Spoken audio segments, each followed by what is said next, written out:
오늘 함께 보신 제목 본문으로 우리는 왜 먹고 사는가? 우리는 왜 먹고 사는가? 다소 철학적인 제목으로 함께 말씀의 은혜를 나누겠습니다. 사람이 먹고 사는 것, 그건 필수적인 것이죠. 여기서 먹고 살지 않을 사람은 아무도 없습니다. 우리가 뭐 며칠이나 한 달쯤 안 먹으면 사람이 죽을 것입니다. 그렇기 때문에 먹고 사는 것은 우리 인간의 몸을 가지고 있는 사람에게는 그냥 하나님이 만드신 자연스러운 창조의 섭리이기 때문에 우리가 먹고 사는 문제를 뭐 터부시하거나 뭐 금기시하거나 천시할 필요는 전혀 없습니다. 먹고 사는 것은 굉장히 중요한 것입니다. 하지만 왜 먹고 사느냐 하는 것을 아는 것과 모르는 것은 우리를 정말 성도가 되게 하는 것이냐, 아니면 짐승과 같은 그런 그저 육신을 가진 어떤 삶을 살게 하는 거냐, 이 두 가지를 이렇게 구별해 주는 이 왜라고 하는 이 단어 하나를 우리 가슴에 질문하지 않으면 우리는 성도가 될 수 없다 하는 것을 오늘 함께 좀 살피려고 합니다. 요한복음 6장은 여러분 아시는 것처럼 이 오병이어 사건과 이 바다 풍랑이 있는 바다 위를 걸어오시는 사건으로 이루어져 있습니다. 요한복음이 어찌 보면 쉬운데 어찌 보면 어려운 이유, 그리고 요한복음이 다른 마태, 마가, 누가복음과 조금 다르죠. 특별히 요한은 그 사건에 대한 설명이 들어가 있고, 그리고 그 사건이 끝나고 나서 예수님께서 주시는 어떤 말씀들이 기록이 되어 있고, 사람들과의 그 사건에 대한 대화, 이런 것들이 쭉 이어져 있습니다. 그 대화가 있어서, 그리고 설명이 있어서 쉬울 것 같다 이렇게 생각이 되지만 이 대화의 내용이 굉장히 영적입니다. 굉장히 영적이어서 결코 쉽지가 않습니다. 단어 자체, 문장 자체는 쉽지만 그 안에 담긴 사상, 그 안에 담긴 내용의 깊이, 이런 건 굉장히 어렵습니다. 제가 철학을 좋아해서 가끔씩 철학 강의를 듣습니다. 뭐 서강대 교수님의 강의도 듣고 또 책도 사서 보고, 대학 때도 동양 철학도 또 수강도 하고 이랬는데, 강의를 잘하는 사람과 못하는 사람, 제 기준으로 강의를 잘하는 사람은 말이 쉽습니다. 그리고 쉽게 이해가 됩니다. 그런데 말이 쉽고 내가 쉽게 이해가 된다 그래서 그 내용이 천박하거나 그 내용이 가볍다는 뜻은 아닙니다. 굉장히 내용 자체가 듣고 있으면 처음에는 쉽게 들어가는데 점점 머리가 아파오고 무거워오는 것을 이게 너무너무 소화해내기가 어렵다. 어떻게 보면 알아듣게 되니까 소화해내기가 어려워. 차라리 뭔 말인지 자체를 너무 어렵게 말해서 잘 모르게 되면 소화해낼 필요도 없어요. 이해 자체가 안 되니까. 근데 이해가 되기 시작하니까 머리가 아프기 시작한 거예요.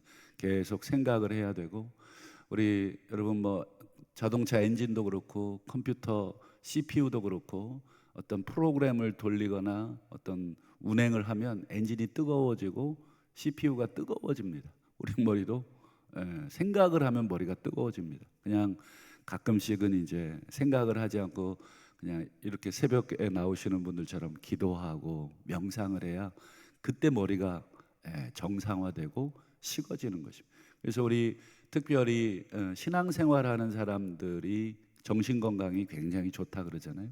그 중에 기도하는 사람들은 더 좋습니다. 왜냐하면 일상의 바쁜 삶에 막 정신없이 뭐 이 일 저 일 하느라고, 그리고 세상 일로 막 분주하다가도 딱 기도 시간에 앉으면 우리 하나님 생각하고, 그리고 우리가 했던 일을 되돌아보고, 요한복음이 그런 성경입니다. 요한복음은 수많은 사건들을 막 나열해 놓고 너희들이 알아서 해석하고 너희들이 알아서 적용해라가 아니라 하나하나 친절하게 다 설명해 주는데, 내용은 굉장히 쉬운, 그 설명 자체는 굉장히 쉬운데 하나하나 문장 자체가 너무너무 머리 아픈 그런 내용인데, 오늘도 그렇습니다. 6장 25절부터 오늘 이제 쭉 읽으셨는데, 오늘 59절까지 오병이어 사건을 경험한 사람들이, 여러분, 떡을 배부르게 먹었잖아요.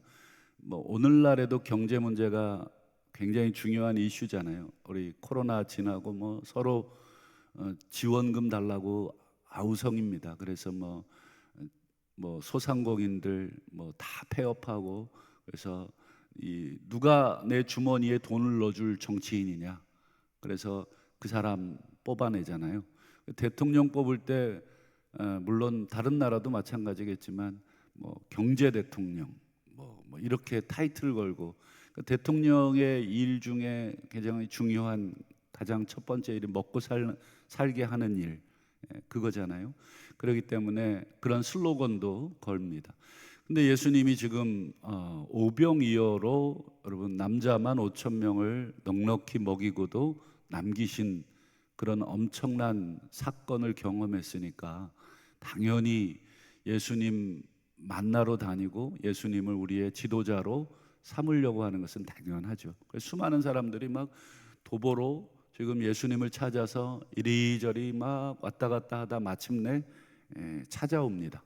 그리고는 예수님과 대화하는 내용이 오늘 6장 25절부터 뒤에 59절까지 총 4번의 대화가 주고받아집니다.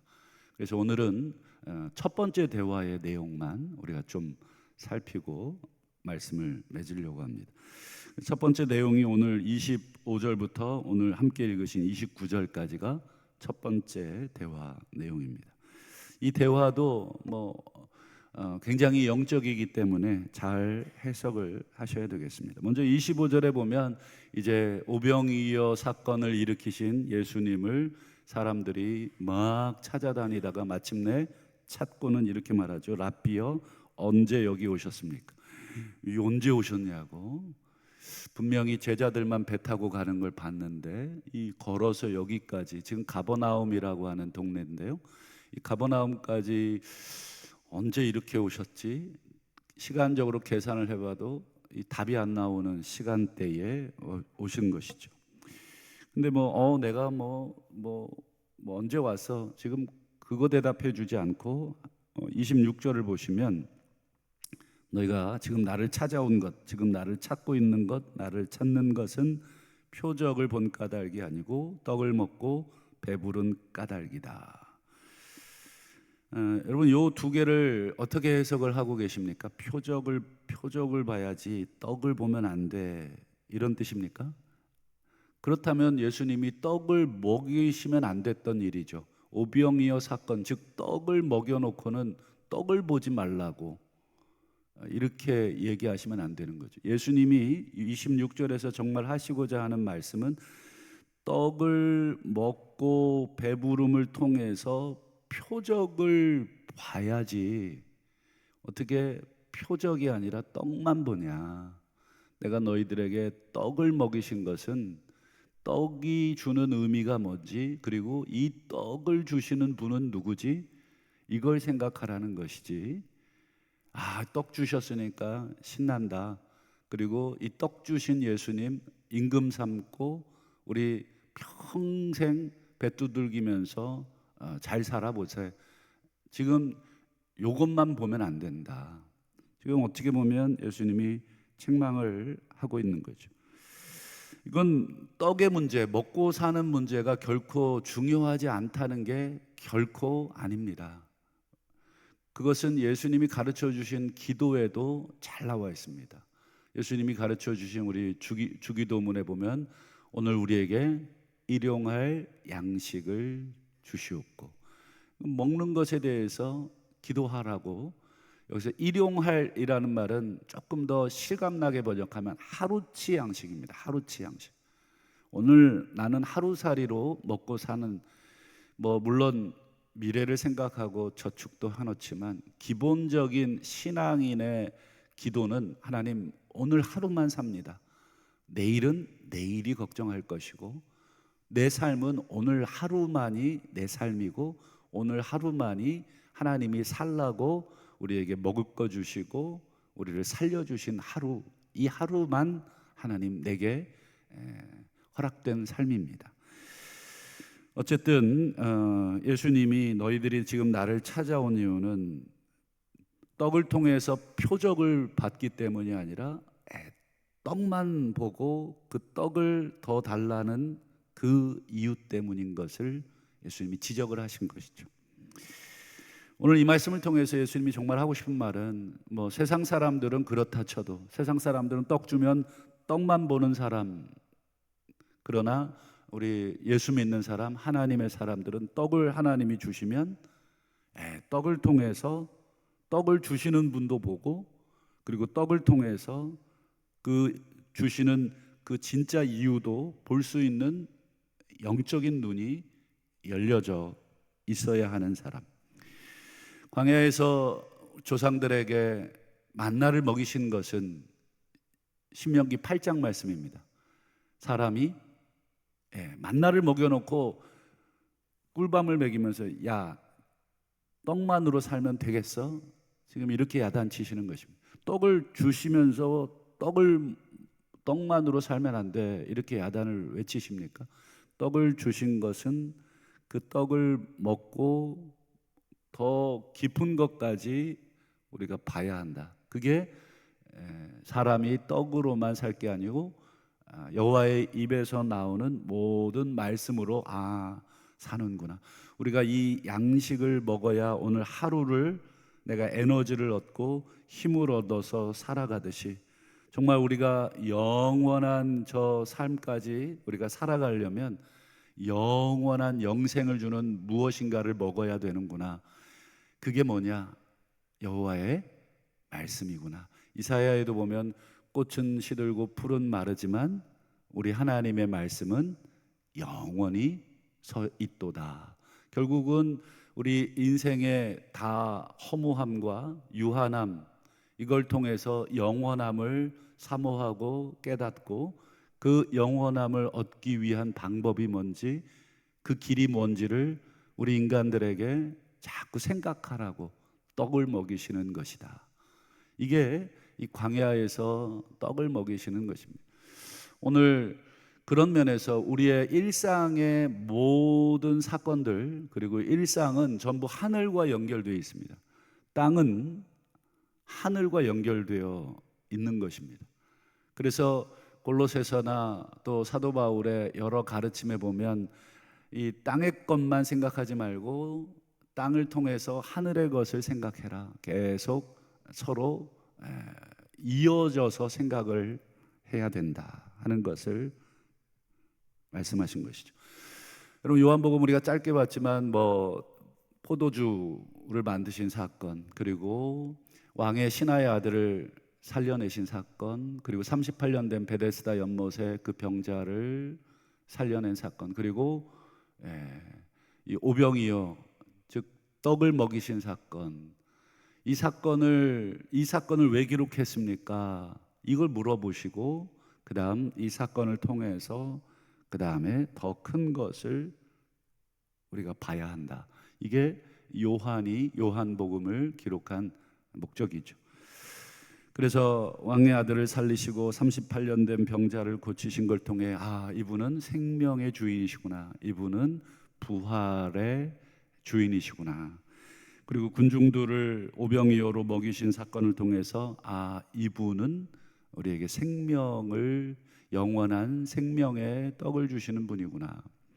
그리고 어제 새벽에 살핀 것처럼 바다 위를 걸으시는 것, 여러분, 모든 인간이 통제할 수 없는 자연 아닙니까? 아무리 기술이 발전돼도 여러분, 이 태풍을 막는 기술은 아직 개발이 될 수가 없습니다.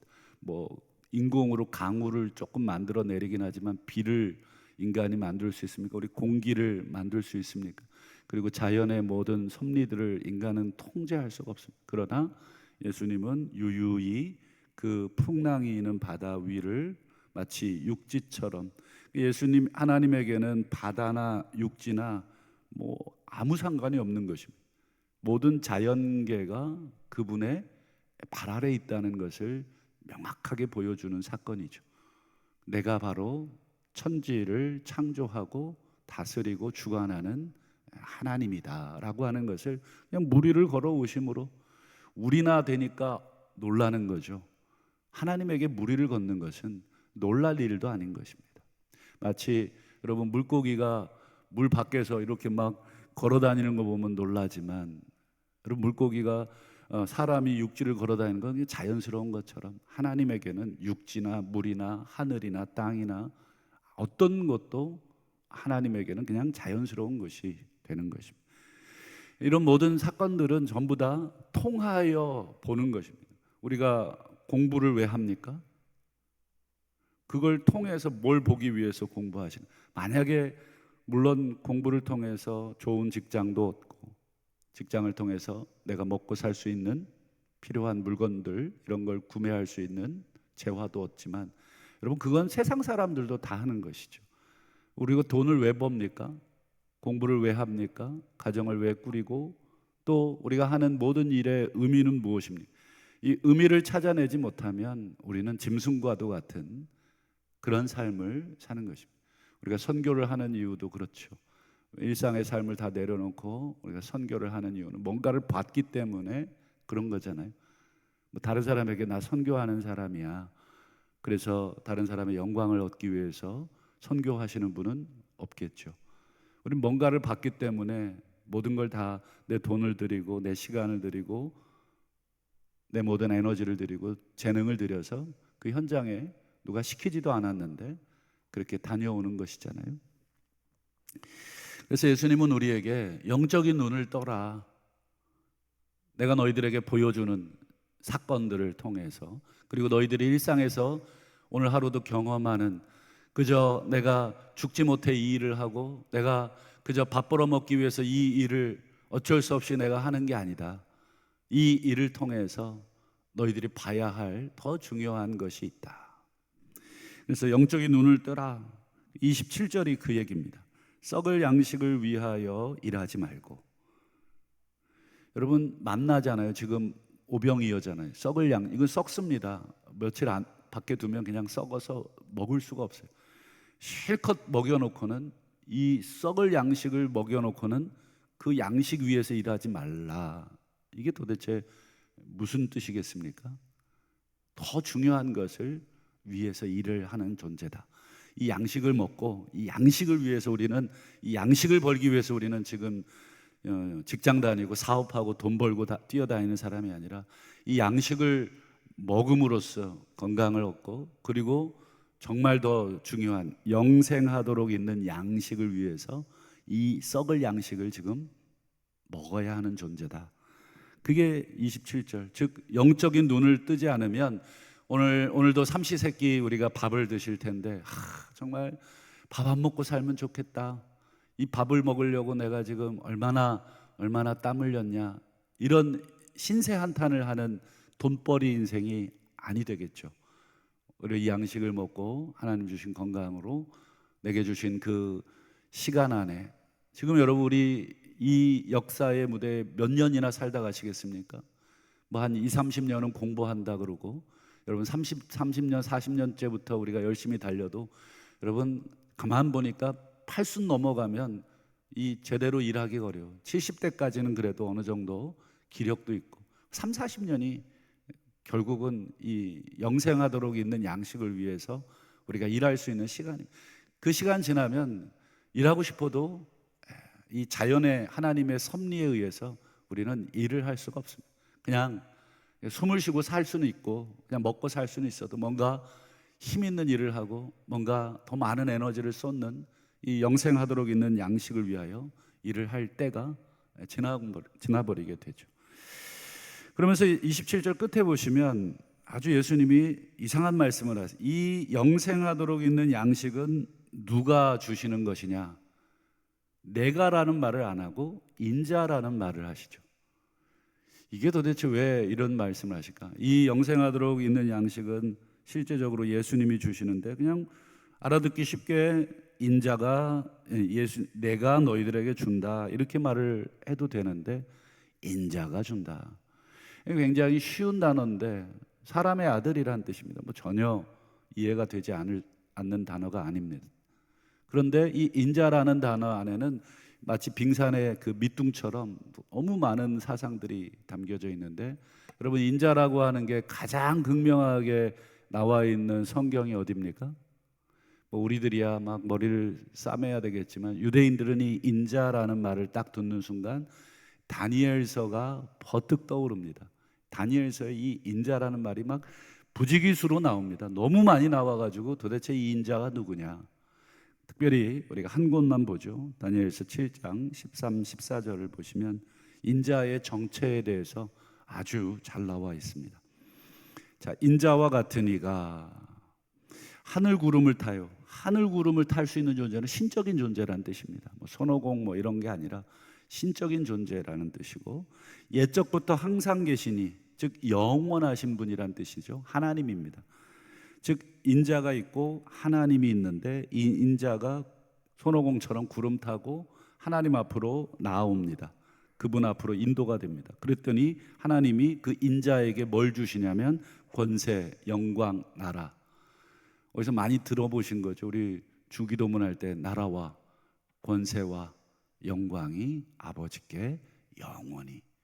결국 권세와 영광과 나라는 하나님께서 영원히 소유하고 계시는 것들인데, 그걸 누구에게 주시냐? 인자에게 넘겨주시는 것입니다. 그 인자는 결국 하나님과 같은 분인가? 하나님만이 가질 수 있는 나라와 권세와 영광을 이 인자라고 하는 사람이 하나님으로부터, 옛적부터 항상 계신 분으로부터 이걸 받는 것이죠. 여러분, 예수님이 승천하실 때 하셨던 말씀 기억하십니까? 마태복음 28장 18절에 하늘과 땅의 모든 권세, 하늘의 권세만이 아니라 이 땅의 권세, 즉 하늘과 땅이 연결되어 있다는 것입니다. 하늘과 땅의 모든 권세가 아버지께서 내게 주셨다. 즉 예수님이 친히 인자라고 하는 것을 이렇게 표현한 것입니다. 다니엘서 7장에 나오는 인자가 하나님의 나라와 권세와 영광을 받았던 것처럼, 지금 승천하시기 전 예수님, 즉 십자가 지시고 부활하신 예수님이 하시는 말씀이 다니엘서 7장에 나오는 인자에게 주어졌던 것과 똑같은 말씀을 하시는, 즉 예수님이 누구냐? 바로 너희들이 그토록 읽고 기다리던 그 인자다. 너희들이 메시아라고 확실하게 믿고 기다리고 기도하던 그 인자가 나다.